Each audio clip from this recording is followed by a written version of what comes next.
Senior journalist Kommineni Srinivasarao అరెస్టును మహిళా సంఘాలు ఖండించాయి. ఈ మేరకు విజయవాడలో రౌండ్ టేబుల్ సమావేశాన్ని నిర్వహించారు. డిబేట్లో విశ్లేషకుడు మాట్లాడిన మాటలను టీవీ ఛానల్కు ఆపాదించడం సరికాదన్నారు.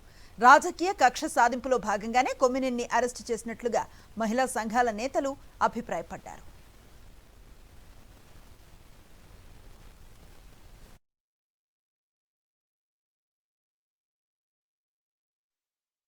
ఈ విధంగా సాక్షి ఛానల్ మీద కక్ష కట్టి చేశారేమో అని నాకు అనిపిస్తుంది. ఎందుకంటే ఇంతకుముందు అనేక పర్యాయాలు TV5లోని 2022లో విజయవాడ అన్నది సెక్స్ వర్కర్లకి నిలయంగా మారిపోయింది అని పర్టికులర్గా ఒక ప్రాంతాన్ని కూడా మెన్షన్ చేస్తూ ½ అన్ అవర్ ప్రోగ్రాం పెట్టారు. అప్పుడు ఎందుకు TV5 వాళ్ళ మీద చర్యలు తీసుకోలేదు? అప్పుడు ఎందుకు సాంబశివరావుని అరెస్ట్ చేయలేదు?